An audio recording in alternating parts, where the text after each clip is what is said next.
వినరో భాగ్యము విష్ణు కథ, వినరో భాగ్యము విష్ణు కథ. వెనుబలమిదివో విష్ణు కథ, వినరో భాగ్యము. శ్రీరంగపతిం తుంగశేషపర్యంకశాయినం శనైరున్నిద్రనేత్రాబ్జ ప్రణీతాశేషచేతనం అప్రాకృతే దివ్యధామ్ని శ్రీమాతృబలిషేవితం పుండరీకాయతదృశం సంశ్రయే జీవిదీప్తయే. తత్వేన యశ్చిదచిదీశ్వర తత్స్వభావభోగాపవర్గ తదుపాయగతి ఉదారః సందర్శయన్ నిరమమీత పురాణరత్నం తస్మై నమో మునివరాయ పరాశరాయ.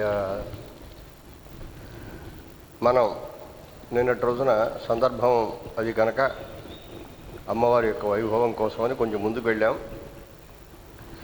భగవంతుని యొక్క అవతారాలు విష్ణు పురాణంలో వర్ణింపబడినటువంటి ఆ క్రమంలో అమ్మవారి యొక్క ఆవిర్భావం జరిగినటువంటిది రెండవ అవతారం యొక్క ప్రస్తావన జరిగింది. అంటే రెండవ అవతారం అంటే అవతారం మనం అనుకునే కూర్మాద్య అవతారములు ఈ క్రమంలో కూడా చెప్పచ్చును. అది కూర్మావతారం. అయితే దానికి ముందు విష్ణు పురాణ ప్రారంభం మాత్రం కూర్మావతారంతో ప్రారంభం కాలేదు, వారాహావతారంతో ప్రారంభం.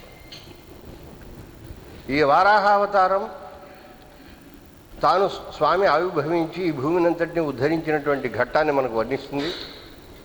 ఇటువంటి పరిస్థితి ఎందుకు వచ్చింది అనుకున్నప్పుడు మనకు మూడు రకాలుగా ప్రళయాలు కనిపిస్తుంటాయి. యుగాంత ప్రళయమని, కల్పాంత ప్రళయమని, మహాప్రళయమని, ప్రాకృతిక ప్రళయం అంటారు దాన్ని. ప్రాకృతిక ప్రళయం గురించి మనం వెనక చెప్పుకున్నాం. సమస్తమైనటువంటి పదార్థ జాతము బ్రహ్మగారితో పాటు, బ్రహ్మగారు ఉండేటువంటి బ్రహ్మ లోకంతో పాటుగా అది కూడా ప్రకృతిలో ఒక భాగమే. చతుర్ముఖ బ్రహ్మ కూడా త్రిగుణాత్మకమైన లక్షణం గలవాడు కనుక ఇంద్రాది దేవతలు కానీ, మనువులు కానీ, మిగతా వారు అందరూ కూడా వారు ప్రకృతి మండలంలో చేరిన వారే. దాన్ని ఏకపాద్విభూతి అంటాం దాన్ని. ఇదంతా కూడా ప్రకృతి.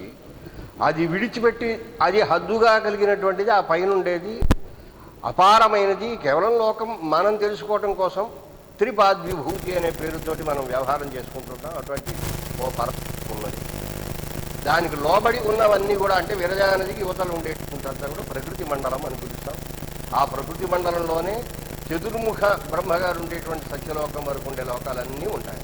ఇవన్నీ కూడా ప్రాకృతిక ప్రళయంలో దైవం. బ్రహ్మణాతే సర్వే, బ్రహ్మతో పాటుగా అంతవరకు అక్కడ ఉంటారు మహానుభావులు, సిద్ధులైనటువంటి వాళ్ళంతా కూడా పెడతారు. సన్యాసాన్ని స్వీకరించి సన్యాసయోగాత్ యతయ శుద్ధ సత్వ అంటే బ్రహ్మలోకేతు పరాంతకాలే. పరం అంటే 100 సంవత్సరాలు. పరమునకు అర్ధం, ధకారం కాదు, ధకారం అర్ధం అంటే 50 సంవత్సరాలు. విపరార్థములు అంటారు. పూర్వ పరార్థము, ఉత్తర పరార్థం అని అంటారు. ఈ పర అంతకాలే పర అమృతాః పరిముచ్యంతి బ్రహ్మణాతః సహతే సర్వే. అక్కడ బ్రహ్మలోకంలో ఆయనతో పాటు గోష్ఠులు చేస్తున్నారు. ఆనాడు ఉండేటువంటి బ్రహ్మగారితో పాటు వాళ్ళంతా మోక్షాన్ని పొందుతారు. సిద్ధులైనటువంటి మహానుభావులు అని మనకు ఉపనిషత్తు మనకు చెప్తుంది. ఇక్కడ ప్రమాణాన్ని చెప్పేటప్పుడు కూడా 3 రకాలుగా కాల ప్రమాణాన్ని చెబుతారు. మనం ఏమనుకున్నాము, కాలం అనేటువంటిది అది అవిభక్తమైన అనాదిర్భగవాన్ కాల నాంతోస్య ద్విజ విద్యతే. ఆది లేదు, అంతము లేదయా. భగవత్తత్వం ఎటువంటిదో, ఆద్యంతములు లేనిదో కాలతత్వం కూడా అటువంటిదే. అందువల్ల భగవంతుని యొక్క శరీరము, ఆ కాలం అనే దానిని తాను శరీరముగా చేసుకుని, దాని ఉపకరణముగా చేసుకుని సమస్తమైన సృష్టి భగవంతుడు ఆయా కాలముల యందు చేస్తూ ఉంటాడు.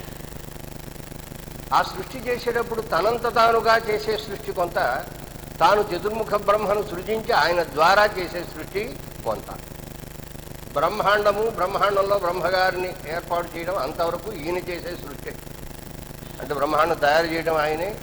ఆ బ్రహ్మాండములకు ఆధారభూతమైనటువంటి సూక్ష్మ జలాన్ని మొత్తం ఆవరింపచేసేటువంటి వాడు ఆయనే. ఒక్కొక్క బ్రహ్మాండములో ఆవరణములు ఏర్పాటు చేసేవారు ఆయనే.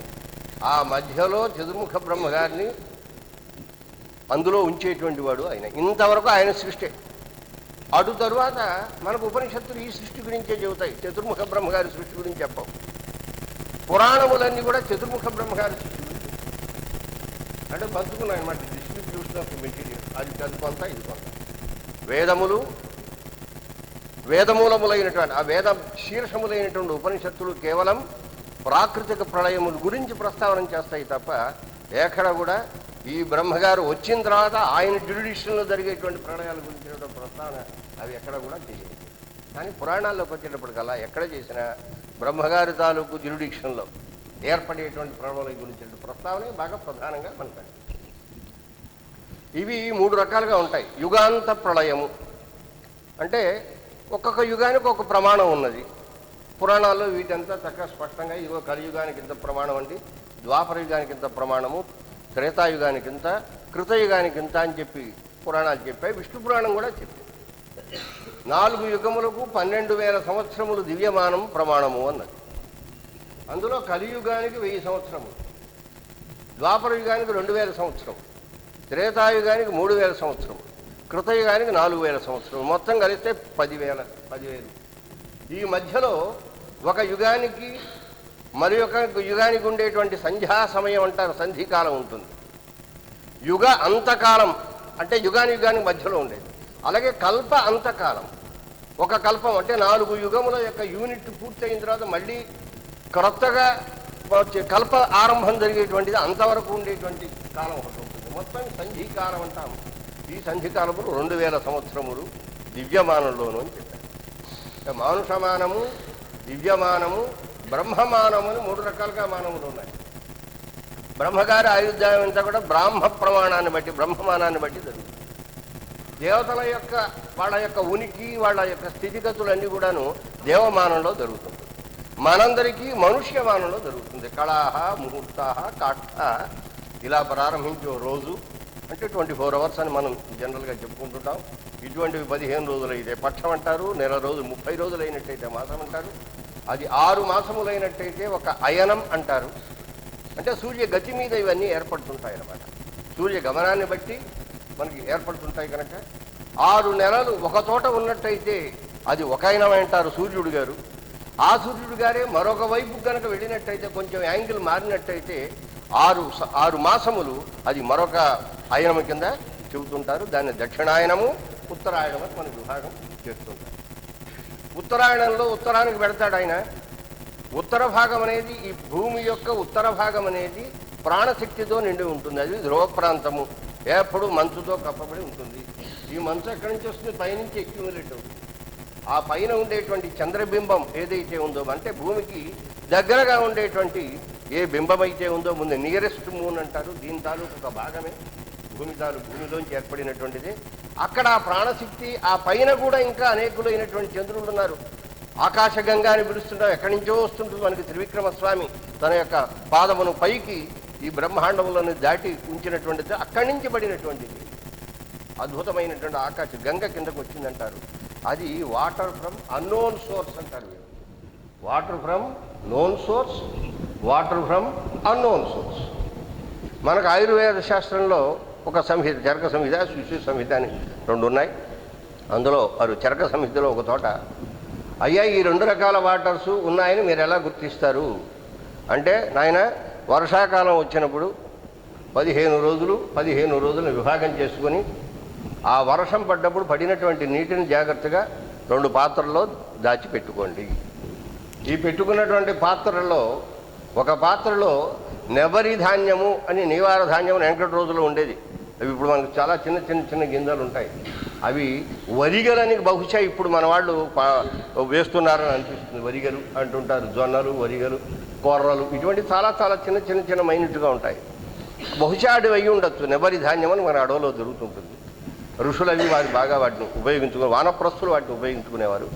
ఆ నెబరి ధాన్యము అన్నమును చక్కగా వండి, అది పరిపక్వమైనటువంటి అన్నము యొక్క ఒక ముద్ద తీసుకొచ్చి, ఈ పట్టినటువంటి 15 రోజులు ఒక పాత్రలో, 15 రోజులు కురిసినటువంటి వర్షాన్ని మరొక పాత్రలో శాంపుల్స్ కింద తీసుకొని ఈ రెండింటిలో కనుక పెట్టినట్టయితే, ఏ పాత్రలో ఉంచినటువంటి నెబరి ధాన్యపు అన్నపు ముద్ద ఏ రకమైన మార్పు చెందకుండా స్వచ్ఛముగా అలాగే ఉంటుందో అది ఆంతరిక్షం జలం అని తెలుసుకోండి. అంటే వాటర్ ఫ్రమ్ అన్నోన్ సోర్స్. ఎక్కడి నుంచి వచ్చింది? ఆకాశగంగా అని మనం అనుకునేటువంటిది ఎక్కడైతే ఉందో, అక్యూములేట్ అయ్యి ఉన్నదో ఆ వాటర్ అని మీరు గుర్తించండి. అది 6 నెలల వరకు అవ్యాపన్నం జలం, అది ఏ మాత్రము పాడు కాదు. అందుకే మనవాడు సౌధములు కట్టేవాడు. సౌధం అంటే సుధాలేపనం చేసినటువంటి పై భాగం టెరెస్ పైన ఉంటుంది కదా, దాని చుట్టూ గట్టిగా గోడ కట్టేసేసి దానికి మంచి శుద్ధ గిద్ద 2-3 లేయర్స్ కింద వేసేసి వాటర్ అక్కడ స్టాక్ చేసుకునేవాడు. స్టాక్ చేసి ఇప్పుడు మన వాళ్ళు ఎలాగైతే బిల్డింగ్స్ మీద పైన మనకు కడుతున్న ట్యాంక్స్ కడుతున్నారు కదా, కట్టేసి వాటర్ స్టాక్ చేసుకుంటారు కదా, ఆ రకంగా వాళ్ళు సౌధములు ఏర్పాటు చేసుకునేవాడు. అలాగే పెద్ద పెద్ద పాత్రలు తీసుకుని 6 నెలల వరకు ఆ నీటిని వాళ్ళు జాగ్రత్తగా దాచుకునేవారు. ఏది ఆంతరిక్ష జలం అయితే. ఇహ భౌమజలం అయితే ఏమిటి? తటాకములలో వర్షం కురిసినప్పుడు మనకు తటాకాల్లోనూ వీటిలోనూ సముద్రంలోనూ జలం ఉంటుంది. ఈ జలాన్ని సూర్యుడు తన కిరణముల చేత తాను ఆవిరి చేస్తాడు. ఈ ఆవిరిగా చేసిన దాన్ని మేఘమండలాన్ని తీసుకువెళ్ళి అక్కడ మేఘములను ఆవిర్భవింపజేసి తద్వారా మనకు కురిపింపజేస్తుంటాడు. దక్షిణాయనంలో వర్షాలు కురుస్తాయి. ఉత్తరాయణంలో ఉత్తర దిక్కుకు వెళ్ళి ఆ జలాన్ని పట్టుకొస్తాడు. ఆయన కార్యక్రమం ఏమిటంటే అది 6 నెలల 8 నెలల అనేటువంటి దాంట్లో కొంచెం తేడా మనకి కనిపిస్తుంటుంది. 6 నెలలు అక్కడ ఉంటాడు ఉత్తరాయణంలో అని కొందరు అంటారు. కొన్ని చోట్ల అయితే పురాణంలో 8 నెలలు అని కూడా ఉన్నది. ఉత్తర భాగంలో వెళ్ళి ఉత్తరాయణంలో తాను జలములను స్వీకరించి మేఘోత్పత్తి చేసి దక్షిణాయనంలో వర్షం కురిపించడం సూర్యుడు గారు చేసేటువంటి పని. అందుకే మనకు వేదం కూడా చెబుతుంది, నాయన ఆ సూర్యమండలంలో ఉండే అగ్ని యందు హవనం చేయండి, దాన్ని ఉద్దేశించి చేయండి. సూర్యుడు గారికే మనం ఏ హోమం చేసినా ఏదో పేర్లు పెట్టి వారి పేర్లు వేరు పేర్లు పెట్టి చేస్తే అగ్నవు ప్రాస్తాహుతి సమ్యక్ ఆదిత్యం ఉపతిష్టతి. ఈ అగ్ని యందు వేసినటువంటి ఆహుతి అయితేనా సరే అది ఎక్కడికి వెళ్ళిపోవాలి? సూర్యమండలానికి వెళ్ళిపోవలసిందే. అక్కడ ఉంటాడు అగ్ని, వాడికి ఒక పేరుంది. ఆ అగ్ని గారి పేరు ఏదో పావకుడనో పవనుడనో పేరుంది. 3 రకాల అగ్నులు ఉంటాయి, వాటి పేర్లు కూడా మనకు చెప్పాయి. భూమి మీద ఉండేటువంటి అగ్నిగారి యొక్క పేరేమిటి, అలాగే విద్యుత్తుల యందు ఉండేటువంటి అగ్నిగారి యొక్క పేరేమిటి, సూర్యమండలాంతర్వర్తి అయినటువంటి అగ్ని యొక్క పేరు ఏమిటి అని మనకు పావక అని పేరు ఇందులో మనకు విష్ణు పురాణంలో ఎక్కడో అది వస్తుంది, ఆ ప్రస్తావన కూడా వస్తుంది. ఆ అగ్నిగారు అక్కడ ఉంటాడు సూర్యమండలంలో, బ్రహ్మాండంగా మండుతుంటారు. ఆ మండుతున్నటువంటి దానికి వెడుతుంది. మనం అగ్ని యందు వేసినటువంటి ఆహుతి అది కిరణముల ద్వారా, సూర్యకిరణముల ద్వారా పైకి తీసుకుని వెళ్ళబడుతుంది, మధురూపంగా పైకి వెళుతుంది. అది దేవ మధు అంటారు. అంటే ఇదంతా వెళ్ళి ఈ ఆహుతి అది సూర్యమండలం మీద అది మధువుగా ఏర్పడితే ఆకాశంలో వేలాడుతుండేటువంటి ఒక తేనె తుట్టెలాగా అది ఉంటే దానిని వసువులు అనేటువంటి దేవతలు కొంతకాలము, పితృదేవతలు కొంతకాలము మధు గృహంతి, దాన్ని స్వీకరించి వాళ్ళు ఆప్యాయనాన్ని పొందుతారు, వారు తుష్టిని పొందుతుంటారండి అని చెప్పి మనకు మధు విద్య అని మనకు ఛాందోగ్యోపనిషత్తులో చిట్ట చివర వస్తుంది. ఆ మధు విద్యలో చాలా అద్భుతంగా వర్ణించబడం జరుగుతుంది. ఇది సూర్యుని యొక్క గతి. 6 నెలలు దక్షిణాయనం, 6 నెలలు ఉత్తరాయణం. ఈ దక్షిణాయనం అనేటువంటిది దేవతలకు రాత్రిగా పరిగణింపబడుతుంది. ఉత్తరాయణం అనేది దేవతలకు పగలుగా పరిగణింపబడుతుంది. అందువల్ల దక్షిణాయనంలో ఏ పనులు చేయొద్దయా, దేవప్రీతి కోసం చేసేవని దక్షిణాయనంలో చేయొద్దంటారు. కారణం ఏమిటి? వాళ్ళు విశ్రాంతి తీసుకునేటువంటి సమయం కనుక, వారి తాలూకు రాత్రి సమయం కనుక. ఉత్తరాయణం అయ్యేటప్పటికల్లా వాళ్ళు మేలుకుంటారు, చక్కగా వాళ్ళ పనులు వాళ్ళు చేస్తుంటారు కనుక మనం ఏదైనా చేస్తే వైదికమైన కర్మ వారు స్వీకరించి ఫలాన్ని ఇచ్చేటువంటి అవకాశం ఉంటుంది. అందువల్ల ఉత్తరాయణము ప్రశస్తమైనది, దక్షిణాయనము అప్రశస్తమైనది అని మన వాళ్ళు మామూలుగా అంటుంటారు. వాటిలో కూడా కొన్ని ఎక్సెప్షన్స్ ఇచ్చారు, కొన్ని చేసుకోవచ్చు అన్నారు. బ్రహ్మసూత్రాల్లో బ్రహ్మాండం ఏం చర్చ చేస్తారు. దక్షిణాయనలో పోవచ్చునా, రాత్రి సమయంలో పోవచ్చునా, మరి ఆ పోయిన వాడు కిరణముల ద్వారా పైకి పెడతాడు అని అంటారు కదా. రాత్రి సమయంలో సూర్యుడు గారు లేరు కదా, సూర్య కిరణాలు లేవు కదా, ఎలా పెడతాడండి అనే పెద్ద చర్చ బ్రహ్మాండమైన చర్చ చేసి, అయ్యా ఈ చర్చ అంతా నీకు నాకు తప్ప పెద్దలైన వారి విషయంలో ఇవేమంతా పట్టదు అని దానికి ఒక వ్యవస్థ వారు చేశారు. రామానుజాచార్యులు వారు పెద్దలు కూడా వారు చక్కగా చర్చ చేశారు. ఇది కాలం యొక్క గతి. అంటే మనకు 2 అయినములు కలిసే సంవత్సరం. అంటే కళలు, ముహూర్తములు, కాష్టములు, అలాగే పక్షములు, పూర్వపక్షం, ఉత్తరపక్షములు, 2 పక్షములు, మాసములు, అయనములు, సంవత్సరం. ఇదంతా కూడా మానము అంటారు. మనకు గనక 360 సంవత్సరములై, అంటే దీనికి దేవమానం అని కొంచెం తేడాగా మనకి కనిపిస్తుంటుంది. అంటే ఉత్తరాయణ దక్షిణాయనములు ఏమనుకున్నాము? దేవతల యొక్క రాత్రింపవళ్ళు అనుకున్నాం కదా. అంటే సంవత్సర కాలం ఏమిటవుతుంది? 1 రోజు అవుతుంది అన్నమాట. ఒక మనకు సంవత్సరమైనటువంటిది దేవతల యొక్క ప్రమాణంలో ఏమిటి కావాలి? రోజే కావాలి కదా. మన తాలూకు ఉత్తరాయణం, మన తాలూకు దక్షిణాయనము. దక్షిణాయనమేమో వారికి రాత్రి అయింది, మన తాలూకు ఉత్తరాయణం వారికి పగలైంది. అంటే 6 నెలలు రాత్రి, 6 నెలలు పగలు. అది వాళ్ళకి గుర్తు చేసుకుంటే ఒక రోజు అయిందన్నమాట. సంవత్సరం అంతా ఏమిటైంది? ఒక రోజు అయింది. మనకు 360 సంవత్సరములు అయితే ఏమిటవుతుంది? వారికి 1 సంవత్సరము అవుతుంది. ఈ రకమైనటువంటి ప్రమాణాలు చూస్తే 3,60,000 సంవత్సరములు ఏదో కలియుగానికని, దానికి మరొక రెట్టు కలుపుకుంటే అది ద్వాపర యుగం అవుతుందని, దానికి మరొక రెట్టు కలుపుకున్నట్టయితే త్రేతాయుగం అవుతుందని, మరొకటి కలుపుకున్నట్టయితే కృతయుగం అవుతుంది. అది 10,000 సంవత్సరములు. సంధికాలం 2,000 సంవత్సరములు. నేను ఒక లెక్క మనకు చెప్పాను. ఈ లెక్కలో చతుర్ముఖ బ్రహ్మగారి యొక్క కాలము కూడా అయినప్పుడు ఒక బ్రహ్మగారి తాలూకు పగటి కాలంలో 14 మంది మనువులు ఉంటారు. ఒక్కొక్క మనువు గారి కాలము 70 చతుర్యుగములు. 71 చతుర్యుగములు. 71 చతుర్యుగం. ఇప్పుడు ఈ చతుర్యుగములు అన్నాం కదా మనం.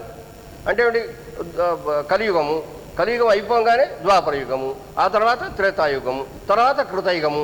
ఈ 4 కలిపితే కల్పం అంటాము. ఈ 4 యుగముల యొక్క ఈ కల్పం అని చెప్పబడే యూనిట్స్ ఏవైతే ఉన్నాయో అటువంటి యూనిట్స్ 71 యూనిట్స్ అయితే ఒక మనువు గారి యొక్క కాలము. ఆ మనువు గారి యొక్క కాలంలో, మను అంటే మనకు ధర్మశాస్త్ర ప్రణేత అయినటువంటి మనువు గారు కాదు. ఎందుకంటే వీరు 3-4 ఉన్నారు. రివిజన్స్ జరిగాయి. ఆ పేరుతోటే చాలాసార్లు ధర్మసూత్రములు, మానవ ధర్మసూత్రములను రాశారు. మానవ స్మృతి గ్రంథం ఒకటి మన మనుస్మృతి అనేటువంటి పేరుతో ఒకటి ఏర్పడింది. ఇలాగేవో చాలా మనకు తర్వాత కాలంలో ఏర్పడ్డాయి. ఈయన కాదు, ఈయన వైవస్వత మనువు అంటారు. అంటే సూర్యుని యొక్క సంతానము, సూర్యవంశంలో పుట్టినటువంటి వైవస్వతో మనుర్నామ మాననీయో ఆసీన్ మహీక్షితాం ఆద్య ప్రణవశ్చందసామి అంటాడు కాళిదాస్ గారు. వేదానికి ఆది యందు ప్రణవం ఓంకారం ఉన్నట్టుగా రాజులందరికీ కూడా ఈ రాజన్య లోకానికి మూలమైనటువంటి వాడు వైవస్వత మనువు అంటాడు. అది ఆయన ఆ మనువు గారు. ఆ మనువు గారి యొక్క కాలం ఏదైతే ఉందో అది మనువు అయిన తర్వాత మన్వంతరం అంటాం అనమాట. మనువుతో పాటు ఆ వచ్చినటువంటి ఇంద్రుడు గారు ఆయన ఉంటాడు. ఆ కాలంలో ఏదో కొందరు ఆయన యొక్క మనువు యొక్క సంతానం ఉంటుంది. వీళ్ళంతా సప్తఋషులు ఉంటారు, 7 మహర్షులు ఉంటారు. సప్తర్షి మండలాన్ని అధిష్ఠించి వాళ్ళు సహకారం చేస్తూ ఉంటారు.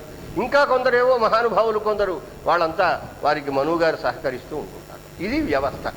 ఈ రకమైన వ్యవస్థలో అంటే మానుషమానము దేవమానము దాటిన తర్వాత చతుర్ముఖ బ్రహ్మగారి యొక్క ప్రమాణంలో వారికి కూడా ఒక రాత్రి ఒక పగలు ఉంటుంది కనుక వారి యొక్క పగటి సమయంలో ఎన్నో మన్వంతరం అంటే 14 మన్వంతరములు సాగుతూ ఉంటాయని మనకు పెద్దలు చెప్పారు. ఇటువంటివి ఒక పగటి సమయంలోనే ఇన్ని మన్వంతరములు సాగితే ఆయనకి పరార్ధము వయస్సు అంటే 100 సంవత్సరముల వయస్సు.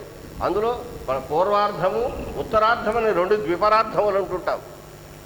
మనం ఇప్పుడు ద్వితీయ పరార్థంలో ఉన్నారట. ఇప్పుడు మనం ఉండేటువంటి చతుర్ముఖ బ్రహ్మగారి తాలూకు ద్వితీయ పరార్థే, అందులో ఉండేటువంటి శ్వేతవారాహ కల్పే. ఇప్పుడు మనం చెప్పుకునే పురాణము ఈ కల్పానికి చెందినటువంటి శ్వేతవారాహ కల్పమని అంటారు. అందువల్ల వారాహ కల్పం గురించి వర్ణించేటప్పుడు వరాహస్వామి యొక్క వృత్తాంతంతో ఆ పురాణములు ప్రారంభింపబడటం అనేది ఉంటుంది కనుక మనకి ఇందులో వరాహమూర్తి యొక్క వృత్తాంతంతో ప్రారంభం చేశారు. దీన్ని ఉద్ధరించడానికి ముందు ఏమైంది? ఇప్పుడు మనం చెప్పుకున్నాం ప్రాకృత ప్రళయం గురించి మనం మాట్లాడక్కర్లా. ఎందుకంటే చతుర్ముఖ బ్రహ్మగారు కూడా పోతే కానీ అది ప్రాకృత ప్రళయం కాదు. ఇప్పుడు మనం చెప్పుకునేవి అవాంతర ప్రళయములు. అందులో బ్రాహ్మ ప్రళయ అంటే బ్రహ్మగారి రాత్రి సమయంలో జరిగేటువంటి ప్రళయము, అలాగే యుగాంత ప్రళయము. ఈ ప్రళయాల్లో లోకాలన్నీ పోవు, అంత టోటల్ డిస్ట్రక్షన్, టోటల్ డిజల్యూషన్ అనేది ఏమీ ఉండవు. ఏమండి, యుగాంత ప్రళయమందు కొంత భాగమే పోతుంది. అంటే కేవలం భూమికి మాత్రమే ఇబ్బంది వస్తుంది. ఓ యుగం అయిపోయింది అనుకో, ఇప్పటికి పార్షియల్గా ఆ భూమి మీద ఉండేటువంటిదంతా కూడా పోతుంది. పోయేటప్పటికి భూమి మాత్రమే జలాకీటం అయిపోతుంది యుగాంత ప్రళయం. అలాగే కల్పాంత ప్రళయంలో కూడా ఇలాగే ఉంటుంది. కానీ కొన్ని లోకములు పోతాయి. భూలోకంతో పాటు భువర్లోకము, ఇటువంటి కొన్ని లోకములు కూడా పోతాయి. కానీ జనలోకం దగ్గర నుంచి వచ్చేటప్పటికల్లా ఈ పురుషులు మొదలైన వాళ్ళు ఆ జనలోకానికి ఆ లోకానికి వెళ్తారు. అక్కడికి వెళ్ళి అక్కడి నుంచి స్వామి ఆవిర్భావం, ఆయన వరాహమూర్తిగా ఆవిర్భవించడం, భూమిని నెమ్మదిగా ఉద్ధరించడం ప్రక్రియ అంతా వాళ్ళు గమనించి స్తవనం చేస్తూ ఉంటారట. అంటే ఏమిటవుతాయి? కొన్ని లోకములు పోతాయి. యుగాంత ప్రళయంలో భూమి పూర్తిగా పోతుంది, అంటే మునిగిపోతుంది, నశించదు. భూమి లోపలికి వెళ్ళిపోతుంది. బరువు ఎక్కువ అయ్యేటప్పటికల్లా అది నీటిలోకి వెళ్ళిపోతుంది. 300 నీళ్లలోనే అది ఉన్నది కనుక, చుట్టూ ఉన్నది కనుక, ఉన్నది కనుక ఆ జలం లోపల అది ఉండిపోతుంది. మన వాళ్ళు ప్రళయం వచ్చే ఇదిగో రేపు వచ్చేస్తుంది, ఏదో 12లో వస్తుంది. ఏమండి ఏమొస్తుంది? యుగాంతం ఇంతంత 40 అక్షరాలు వేసేసి పెద్ద పేపర్లోనూ అయిపోయింది అంటే అదిగో వచ్చేసింది, ఇదిగో వచ్చింది, అదిగో తోక అంటే ఇదిగో పూలే అన్నట్టు ఇటువంటివి చెప్తుంటారు. కానీ 3,60,000 సంవత్సరములు అయితే కానీ అది ఏమి కాదు. అయితే అవాంతర ప్రళయాలు వస్తాయి, తప్పకుండా వస్తాయి. అసలు మనం తెల్లవారు లేచి లేవటం అనేది ఒక మధ్యలో ఒక ప్రళయం అయిపోయింది. రాత్రి ఒక ప్రళయం, మనకేం తెలుసును? హాయిగా 11ంటికి రేపు తెల్లారిపోతుందా అని ఒక నిర్భరమైన ఒక భావంతో మనం పడుకున్నాం. మధ్యలో ఎనీథింగ్ మే హ్యాపెన్, ఏమైనా కావచ్చు. అందుకే మన వాళ్ళు ఏమన్నారంటే రాత్రి సమయంలో పడక కూడా ఒక ప్రళయమే అన్నారు. అంటే ఇంద్రియ ప్రళయ, దానికి ఎవరి పేరంటే ఇంద్రియ ప్రళయ. నిద్ర ఇంద్రియ మీలనం అని, ఇంద్రియములన్నీ కూడా వాడి పనులు మానేసి మనస్సు గారితో సహా ఇన్ని ఇంద్రియాలు చక్కగా విశ్రాంతి తీసుకుంటాయి. అవేమీ పనిచేయవు. ఇవన్నీ ఒక తోటకు వచ్చి లయించి ఉంటాయి. దాన్ని ఏమన్నారు? అది నిద్రారూపమైన ప్రళయం. నిద్ర కూడా ఒక ప్రళయమే, రాత్రి కూడా మనకు ప్రళయం. ఇటువంటి ఈ ప్రళయములు చిన్న చితకా ప్రళయాలు. ఏమంటే దివిసీమలో ఒక ప్రళయం వచ్చింది, అశుభ్రంగా అంతా కొట్టుకుపోయింది. ఆ తర్వాత ఏదో సునామీ ఏదో వచ్చింది, కొన్ని ప్రాంతాలు చుట్టుపోయి. ఇవన్నీ ప్రళయాలే, ఇవన్నీ చిన్న టుమ్రీలు అనమాట. ఇటువంటి ప్రళయములలో యుగాంత ప్రళయం అని మరొకటి ఉంటుంది, కల్పాంత ప్రళయం అని ఉంటుంది. ఈ ప్రళయాల గురించే ముఖ్యంగా ఉంటాయి. ఆయన విశ్రాంతి తీసుకుంటారట. విశ్రాంతి తీసుకున్నప్పుడు ఈ భూమి కాస్త లోపలికి వెళ్ళిపోయింది. ఆయన తాలూకు రాత్రి సమయంలో ఈ భూమి అంతా ఏమైపోయింది? నీళ్లలోకి మునిగిపోయింది.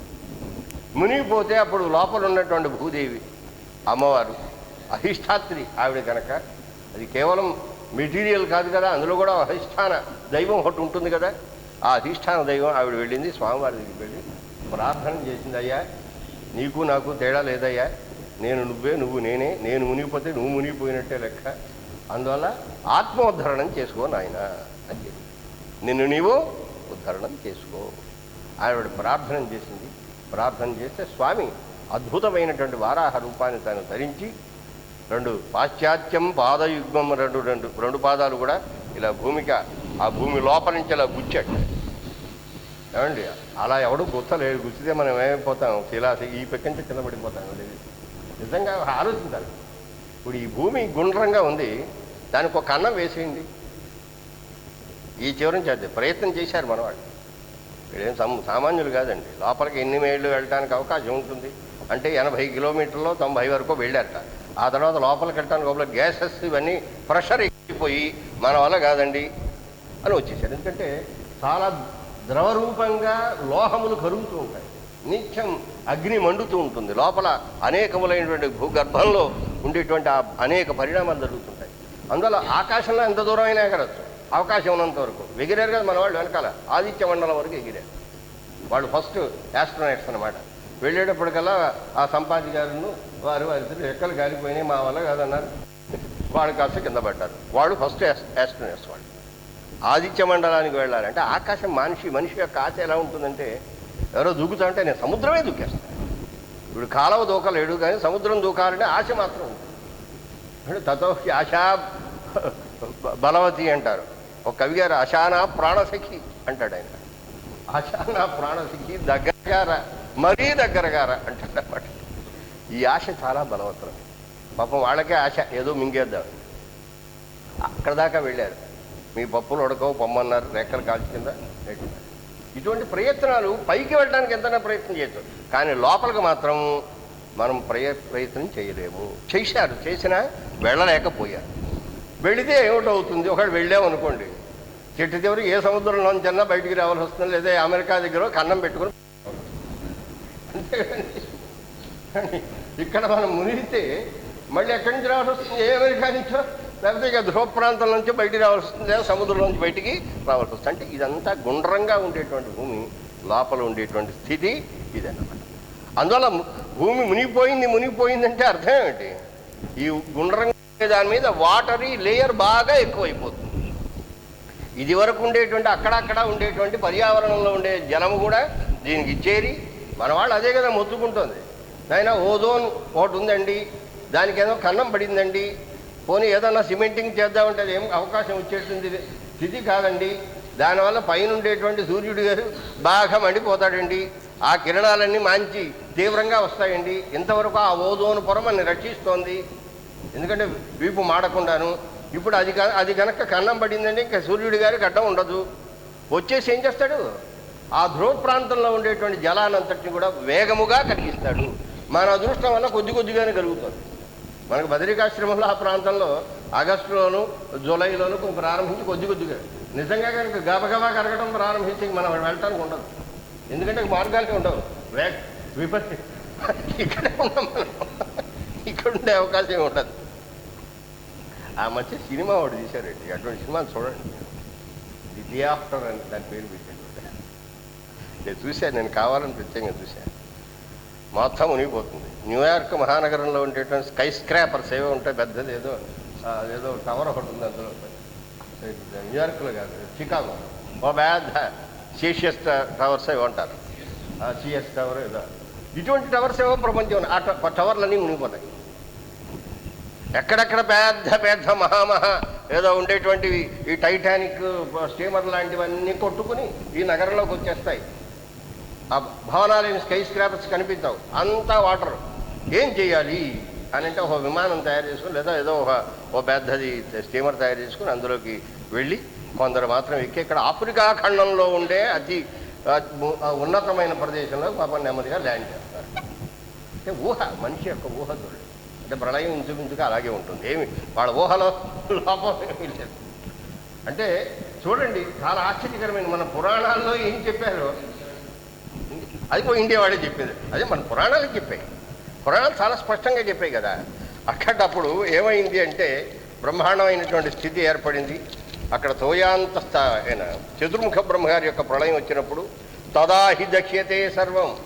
ఒక ప్రళయంలో, ప్రళయానికి ఆరంభం ఏమిటి, అగ్ని చేత దహింపబడుట. ముందు ఇవి పోవాలి కదా, మొత్తం టోటల్ డిస్ట్రక్షన్ కావాలి కదా. అప్పుడు అడవులు అంటుకుంటాయో మరోటి అంటుకుంటాయో, మొత్తానికి వచ్చి దహింపు పడిపోతుంది. మొత్తం భూమి మీద ఉండేటువంటి భాగం అంతా కూడా తదాహి దక్ష్యతే సర్వం. త్రైలోక్యం భూర్భువాదికం జనం ప్రయాంతి. అప్పుడు జనలోకం మాత్రమే ఉంటుంది, అక్కడికి వీళ్ళంతా కూడా వెళ్ళిపోతారు. ఏకార్ణవేతు త్రైలోక్యే బ్రహ్మనారాయణాత్మక భోగిశయ్యాంగత శేషే చేతే త్రైలోక్య గ్రాస దృంహిత. మూడు లోకాలు మింగేశాడు. బాగా కడుపు బాగా భోంచేసిన తర్వాత ఇలా ఉబ్బరించి ఉన్నట్టుగా ఆయన మంచి ఉబ్బరించిన కడుపుతోటి కాస్త ఆయాసపడుతూ నెమ్మదిగా భోగిశయ్య మీద బ్రహ్మరూపి అయినటువంటి జనార్దనుడు నారాయణుడు పడుకున్నాడు. మొత్తం నీళ్లతోటి నిండిపోయింది. ఇది కథ అనమాట. ఇక్కడి నుంచి ప్రారంభించి అప్పుడు లోపలికి ఎప్పుడైతే వెళ్ళిందో జనస్థులైనటువంటి వాడు, జనలోకంలో ఉండేటువంటి వాడంతా స్తోత్రం చేస్తూ అయ్యా దీన్ని ఉద్ధరించవలసినది అని ప్రార్థన చేస్తే అప్పుడు అమ్మవారు ఆవిడ కూడా భూదేవి కూడా వెళ్ళి స్వామిని ప్రార్థన చేస్తుంది. చేస్తే ఆయన మరి ఏ విధంగా వచ్చాడు, మరి ఆకారాన్ని ధరించిన ప్రయోజనాన్ని బట్టి కదా ఆకారం. ఏదైనా బస్తా మొయ్యాలంటే ఏం చేస్తాం, పెద్ద గుడ్డ చుట్టి నడుము కట్టి, నడుము కట్టుకోకపోతే ఇది కాస్త బ్రేక్ అవుతుంది. దీనికి మంచి బలం కావాలి. నడుము కట్టి నెత్తికి వాటి చుట్టి అప్పుడు నెమ్మదిగా అలా పట్టుకొని ఎత్తుకుంటాం. దానికి తగిన ఆకారం ధరించి మనం ఆ పని చేస్తాం. లోకంలో ఉండేది అదే. అందులో ఇప్పుడు ఏం చేయాలి, భూమిని ఉద్ధరించాలి కనుక ఆయన వారాహమూర్తిని ధరించాడు. అసలు వారాహమూర్తి అంటే ఏమిటో రేపు మనం చెప్పుకుందాం. దాన్ని సైంటిఫిక్గా కూడా చెబుతారు. వారాహం అనేది ఒక పవర్ అని చెప్తారు. అది భూమికి అడుగునుండేటువంటి ఒక సపోర్టింగ్ ఫోర్స్ అని మనకు వాళ్ళు సైంటిఫిక్గా కూడా చెబుతూ ఉంటారు. మొత్తానికి ఆ వారాహమూర్తి తాను ఆవిర్భవించి భూమి యొక్క ఉద్ధరణం చేశాడు. అడు తర్వాత మళ్ళీ యథాపూర్వముగా సృష్టి దాత యథాపూర్వమ కల్పయతు అని సృష్టి చేశాడని మనకు పురాణం చెబుతోంది. సరే, ఎలా ఉన్నది అనేది తర్వాత ముఖ్యంగా స్వామి యొక్క ఆవిర్భావం ఎలా ఉంది, ఆయన యొక్క అందమైన వర్ణనం చేసిందండి.